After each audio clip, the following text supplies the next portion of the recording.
I've been doing research on the key competencies right from the start. I worked with Margaret Carr and others on the versions that went into the New Zealand curriculum, and I've never lost my interest in them. I want to start with a bit of a provocation put to us, not exactly like this, by Alan Reid from South Australia when he was over here for NZCER's conference on the key competencies.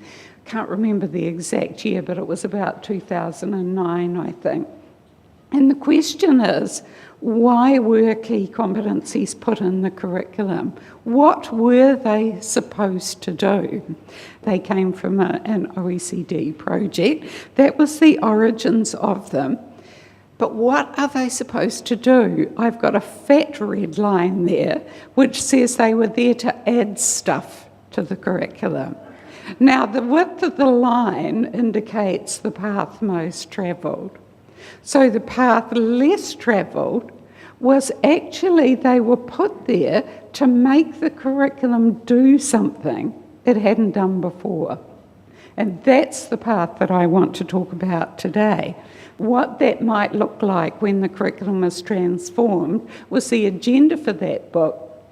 And every chapter in that book has got examples from schools already of things that are happening, but happening in pockets. We need to get them joined up and more systematic.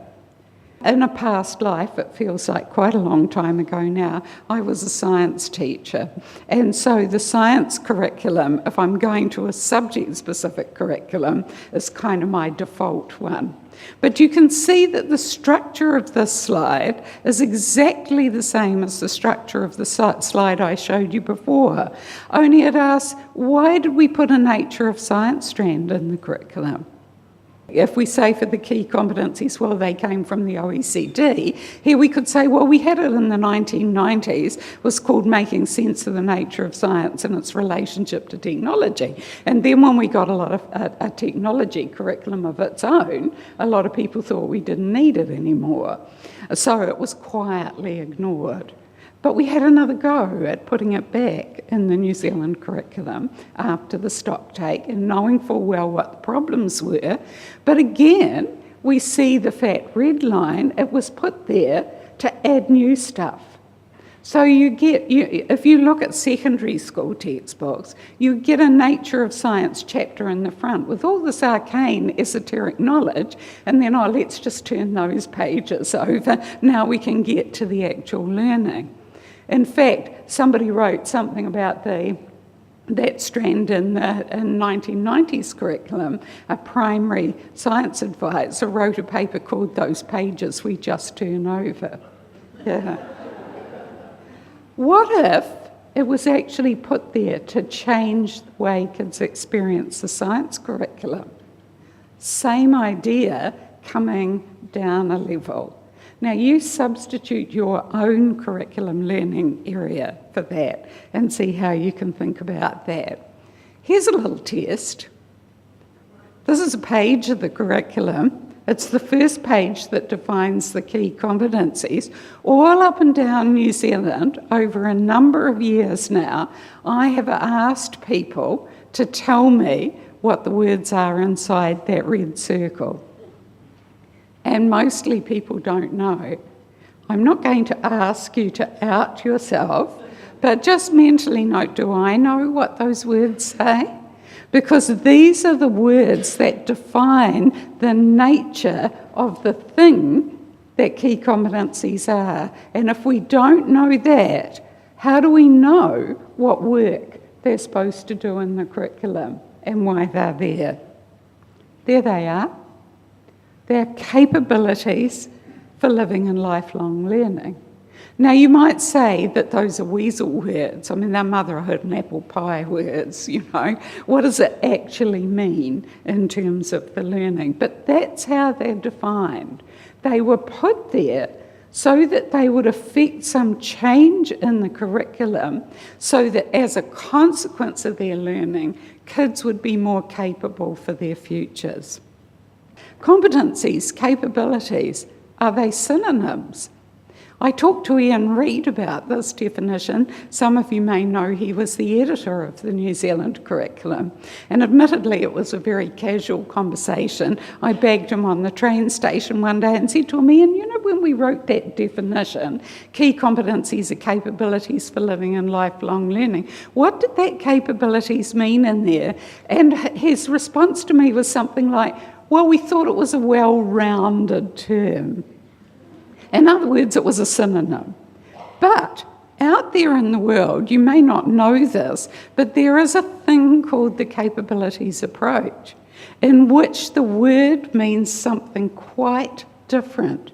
It comes from developmental economics and is an approach that was invented to deal with a terrible problem that they have to deal with in developmental economics, of knowing how they know that help to different countries has had an impact.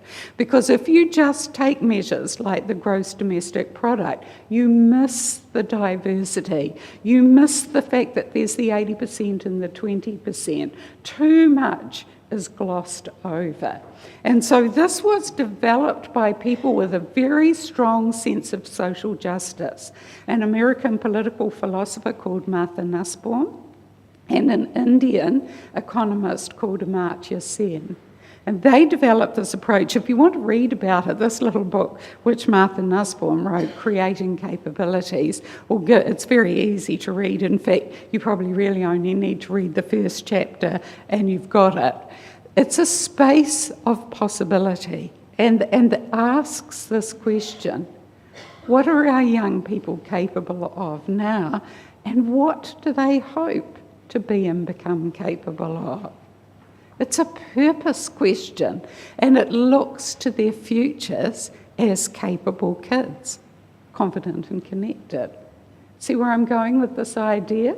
But what can we do with this when we look at the curriculum? Here's what we've been doing with this idea of capabilities in the work that we've been doing quietly in the background while other things were up in lights at the front. We know that each key competency is quite a complex thing. There's lots and lots of different dimensions to it. And we've also found in the work that we've done with schools, where we've looked at rich examples of practice, that different aspects of the key competencies come together to allow kids to show what they're capable of. In fact, there's a few words in the curriculum, I can't just quote them straight off the top of my head, that say that. And here's another thing that we found when we've worked with teachers who have been very skillful at weaving the key competencies into the curriculum. What they envisage for learning has the immediate goal, the outcomes they're looking for that can link straight back to the curriculum. But they also have kids' futures in their head, and they can tell you a story about how this little piece of learning today, right now, contributes to a bigger picture. There's quite a leap between those first few and this last idea that you can't keep endless different things and endless complexity in your head, so you need a little group of things you can focus on. We've been working on this weaving idea and how we help teachers to understand quickly and instantly that each key competency is multifaceted. And so we developed this little set of cards. On one side, they say the name of the key competency. On the other side, they describe a facet of that key competency. And what we find when teachers play with them, they can mix them and recombine them. They can weave them in all sorts of different ways and put a rich task in front of them, and they can make it work with all sorts of different combinations of them, which then leads to the question, well, which of those combinations do we really want to work with? In this task, what is it that we want kids to get to make them capable for their futures? So they prompt both the learning conversation and the assessment conversation. Let's go to the science weaving idea. That's just a very quick glimpse of the overall key competencies weaving idea. The science one came a bit later. We were asked by the Ministry of Education a few years ago to do 3 interrelated projects in science education, and I was co-leading the curriculum one, and we found that to the extent that it was being used at all, the nature of science strand was being added to the curriculum as stuff. Mostly it wasn't being used at all, but where it was, that was how it was being used. And so we decided that we would model for teachers a way of weaving it into the curriculum to make the learning more purposeful. And we had this idea that if we focused on a small set of things we want kids to be capable of in their science learning, that would make it more manageable and useful for teachers. But of course you're probably thinking, what set of small things and who says so? Because that's a very loaded question, isn't it? And curriculum is, of course, highly political. Well, actually the curriculum itself says so. Now this is another exercise where I find if you show people that page from the curriculum, I think from memory it's page 17, the one that is spiralled down the side there, most teachers can't tell you what those words say in that little spiral over there. In the green box at the top are the words for the science curriculum. It doesn't say that kids learn science so they'll be able to spout all sorts of science concepts and stuff. It doesn't say they learn it so they'll be able to learn it next year. And so they'll be able to perhaps go on to university and have a career in the sciences and all the things that people tend to talk about.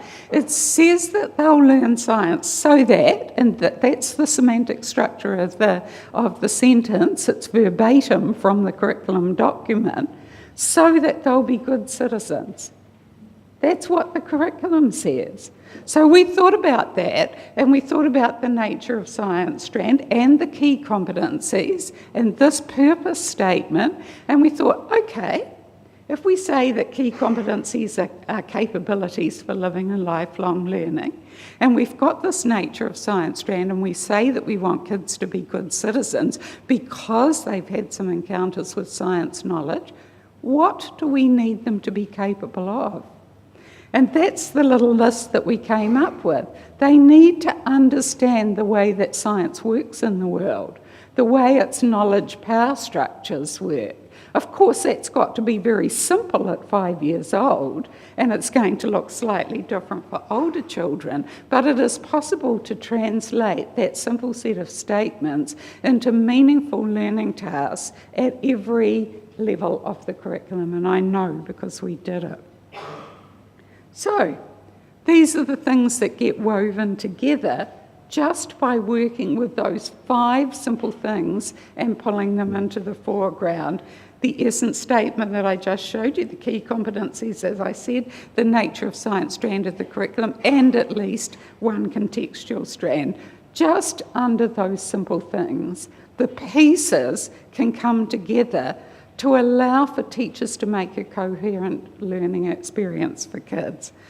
That's what we've done with science, and you can probably see that, but there'll be at least some people in the room who are thinking, oh yeah, but the key competencies, you couldn't do that with them. They're much more complex.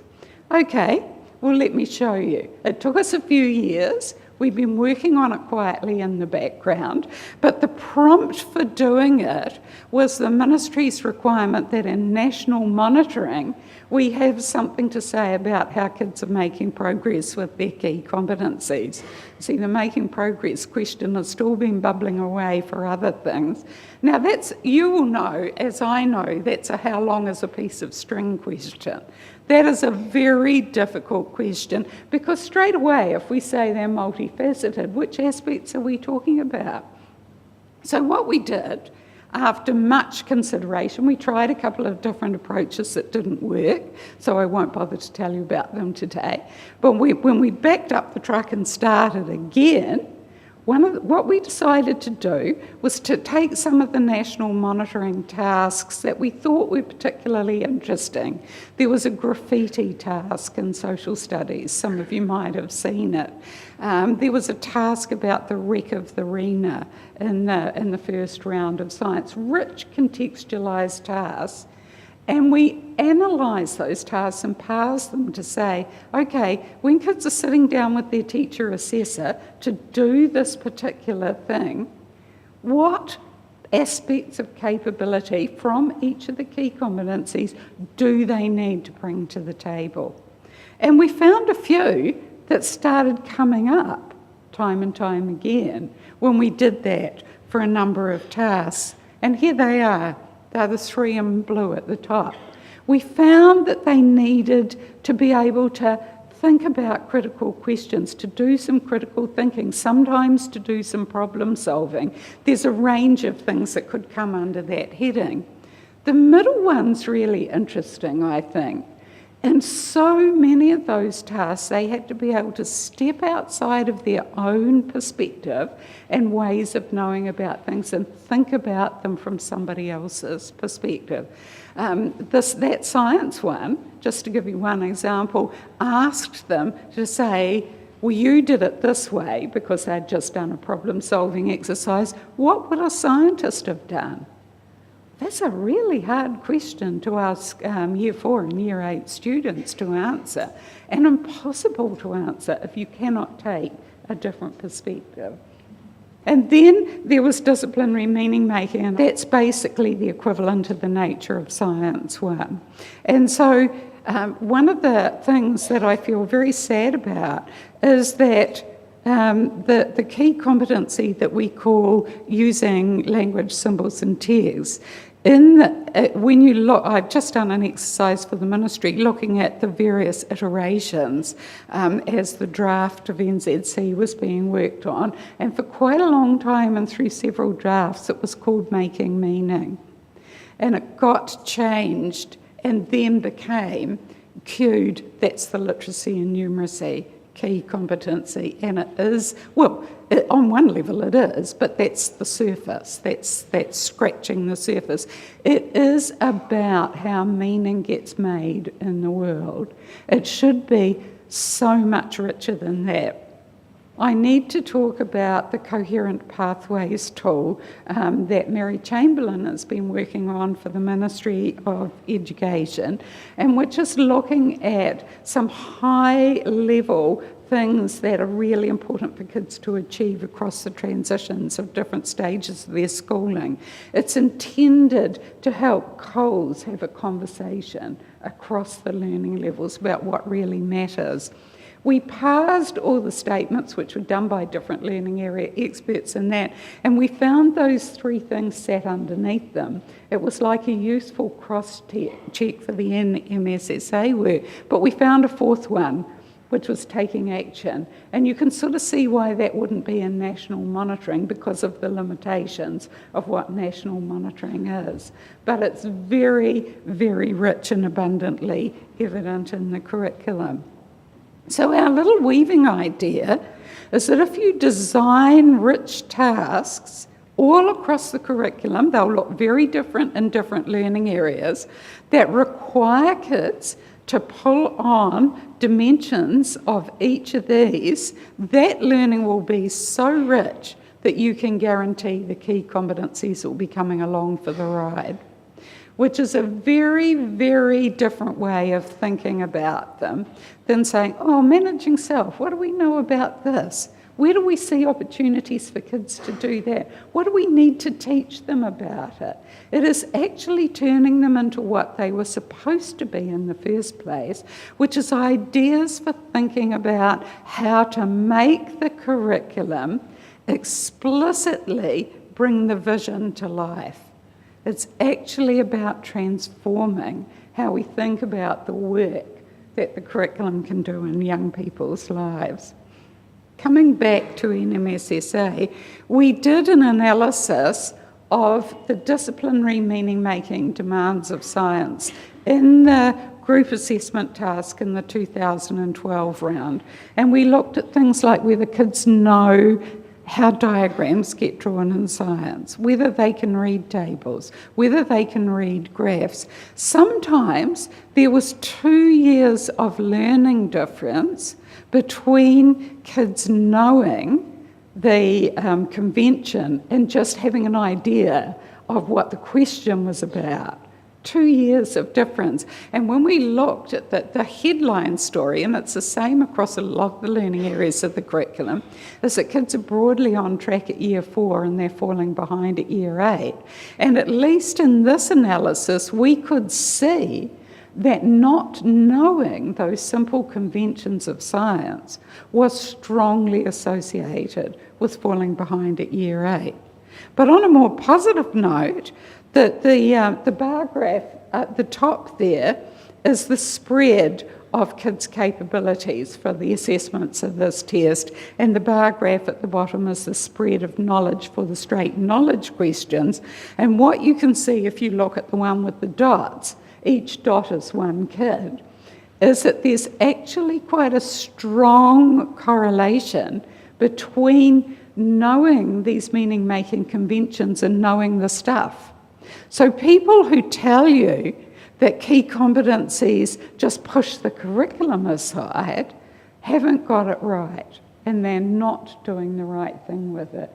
The weaving is intended to enrich the curriculum, and when it does, kids not only become more capable, they also learn the stuff.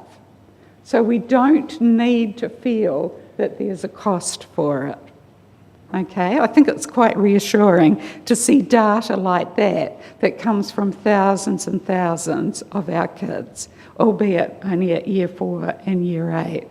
I know that they're huge ideas, and if you want to read more about it, if you just put in Google "weaving a coherent curriculum," you'll find a paper that looks like this, and it unpacks what I've just blattered through in 25 minutes. Thank you very much.